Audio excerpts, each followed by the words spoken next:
What's up, y'all? Now earlier this week I put out a video where I talked about my favorite anime, which is Hajime no Ippo. Now Hajime no Ippo is a boxing anime that has really interesting characters, really interesting dynamics, and all around just a lot of good boxing knowledge for you and a lot of good life knowledge for you. So with this anime, I was putting it out for Workout Wednesday, and I decided that because I put it out for Workout Wednesday, obviously I have to tell you guys about the top 3 fights in the series. So before I even thought of the idea for the Workout Wednesday, before I even thought of the idea for this video, before Ippo was even in my mind, there were 3 specific fights that were in my mind that I knew I wanted to talk about at some point because they're just fantastic. So let's get into it with our first fight. Number 1. So for the first fight in this list, we go way down the road into episodes 71 and 72 of season 1 of Hajime no Ippo. In this fight, Ippo is fighting for the featherweight championship, which I would like to add, featherweight is 126 pounds, and Ippo is easily looking like a 160-pound grown-ass man. But I digress. He's fighting for the featherweight championship, and in the build-up, in the lead-up for this fight, he's actually exploring his feelings for a girl that just so happens to be the little sister of one of his former opponents that actually literally wanted to kill him. Told him at one point hey, I'm going to murder you, and tried to murder him on another occasion. But he tries to deal with that, and he's also dealing with what strength is. He's trying to figure out what the meaning of strength is, what the word strength means to him, and what it actually means and how you can become strong. Because even though he said that he's strong, he doesn't really think that he's strong, you know? Because strength is such a fluid word in the concept of anime. Plus in this fight, he finally comes on to a boxer that has a very similar style to his own, somebody who is a very heavy hitter, a power puncher in every way, and somebody who has a no-quit mentality, which is basically the same as his, and somebody who's also going to pressure you a lot and make sure that they keep you on the back foot instead of themselves on the back foot, which is basically Ippo's entire MO as a boxer. So when you come up against somebody that has the same style as you, it's kind of hard to beat it because you're like, damn, this is me.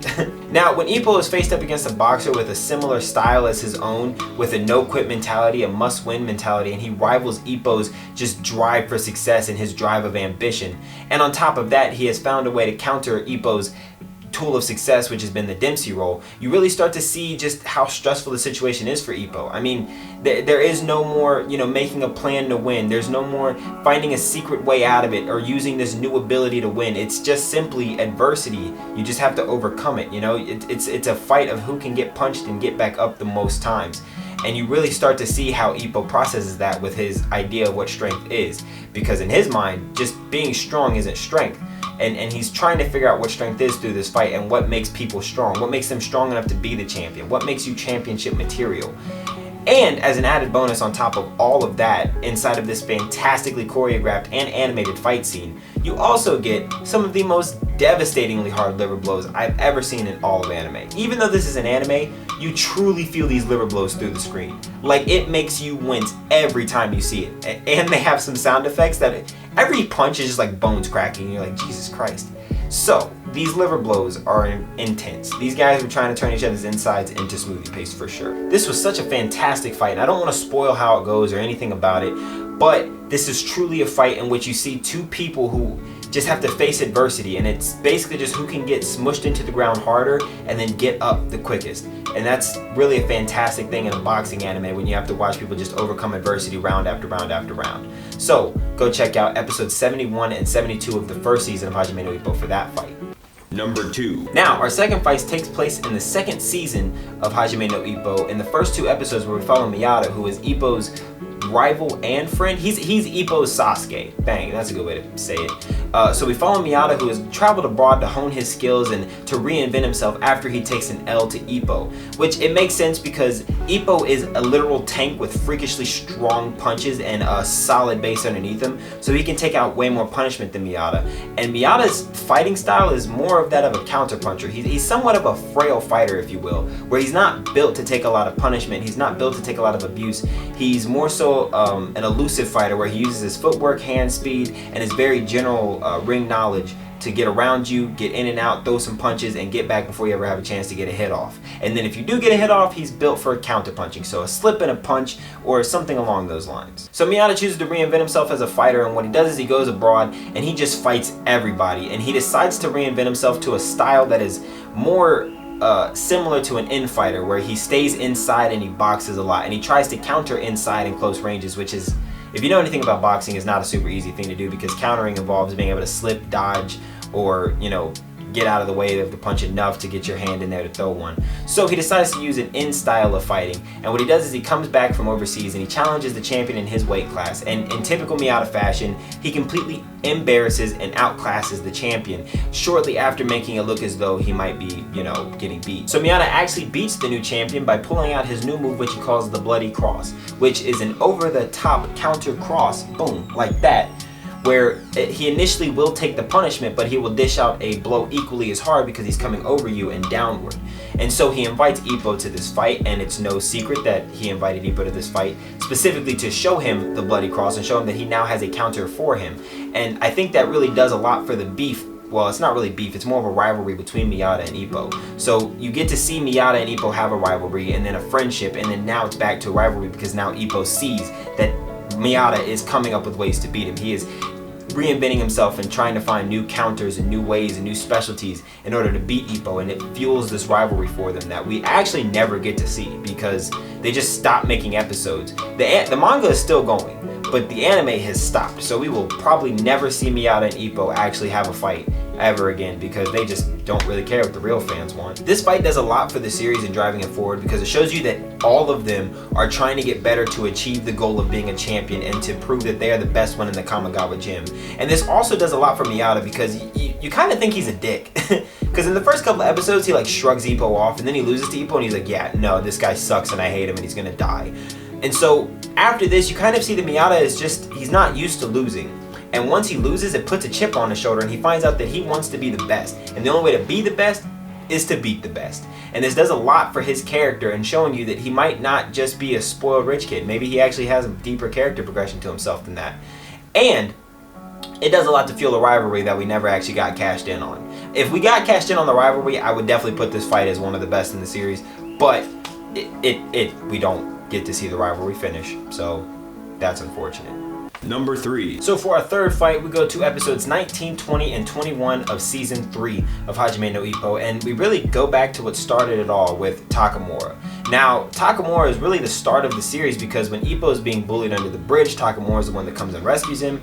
Takamura is the one that involves him in fighting. He starts training him. He's usually his sparring partner in the beginning. He's kind of one of like Ippo's first friends, and he's one of Ippo's biggest sources of motivation. So when you see this absolute god of a man that's been depicted in front of us now go up and fight an even bout against a boxer, it really just brings the entire show to your attention. Now, let me just say that Takamura is fighting in the 160-pound division, which is the welterweight division, and both of these men easily could be heavyweights with the way that they're drawn. They're just humongous individuals. They're magnificently huge human beings. But I love it. Now this fight is absolute fireworks, and it differs a lot from Miyata's fights, which are usually brain over brawn, and it's more of a strategy instead of just going out to brawl. And it differs a lot from Ippo's fights, which are usually just raw determination to overcome the adversity that's placed in front of you, and a will to win that rivals no other. And Takamura actually acknowledges that in the fight, where he's saying that he hates the kind of eyes that David Eagle has, which he references Ippo, saying that he has the kind of eyes that don't quit, the kind of eyes that say, I want this. He keeps getting back up and keeps getting back up, and Takamura says, I hate that so much, because it's annoying to fight against. I mean, could you imagine if you keep punching a guy in the face and he just keeps getting back up? It's very demoralizing. And Takamura just goes after him. I mean, he wants to turn it into a straight up brawl. He throws hands everywhere. And Takamura's fighting style is much different from Ippo and Miyata's because he just wants pure chaos. He just wants absolute hell in the ring. And Takamura gets exactly what he wants. By the end of the fight, he has turned it into an absolute bloody mess of a brawl where the only thing that matters is who can punch the hardest and who can beat the other one's ass the most. And that's exactly what he wanted. That's exactly what he got. And he got it against somebody who prefers to use smart and wit and boxing to, well, win at boxing. And so this fight actually does a whole lot for the series in the sense that it gives you a good foundation for what the series was. It's the last fight that you get to see before the time skip back to the Kamigawa boxing days, and it really just emphasizes the fact that you watch these young men come from so far. I mean, Takamura, I think, was fighting at the 145-pound division when he first met Ippo, and he was cutting weight to the point that he was like severely dehydrating himself for days, and now he's fighting at the 160-pound division, which I think is a little bit more around his weight class. but he has to go up 2 weight classes. He's challenging champions. Ippo challenged the champion. Miata challenged the champion. You know, everybody's coming up a little bit, and you get to see the evolution of these fighters. And you even get to see the evolution of Takamura, because in his first couple of fights, he literally went out there and knocked him out in the first round. So you're like, man, what can Takamura not do? And then you see him in this fight, and you're like, oh, he can't box. He's a brilliant fighter. He's just not a great boxer, if that makes any sense. So this fight is fantastic. All 3 of these fights are fantastic. Every fight in the series is fantastic. I said it once when I talked about it on the Workout Wednesday. I'll say it again. This is absolutely my favorite show ever. I could watch every single one of these episodes over and over and over again all day, every day. The only problem is that this show is fucking thick, son. Hella thick. I'd be sitting down for hours watching all of these episodes, but I would do it because I love this show so much. So if you've seen Hajime no Ippo, comment down below your favorite fight. If you haven't seen Hajime no Ippo, go check out Hajime no Ippo, please. Even if you just watch the movie, which won't make any sense to you because you'll be coming in the middle of season 1 and season 2, just go watch the movie. I think it's like an hour, not even that long, and it's fantastic. It's animated superbly.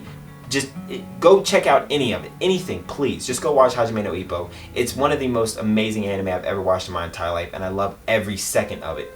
And then come back here and comment and tell me what your favorite fight in the entire series was.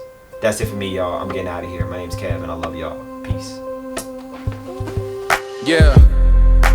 Okay, I get it. You claiming that you with it, but nah, you ain't with it, dawg. Yeah.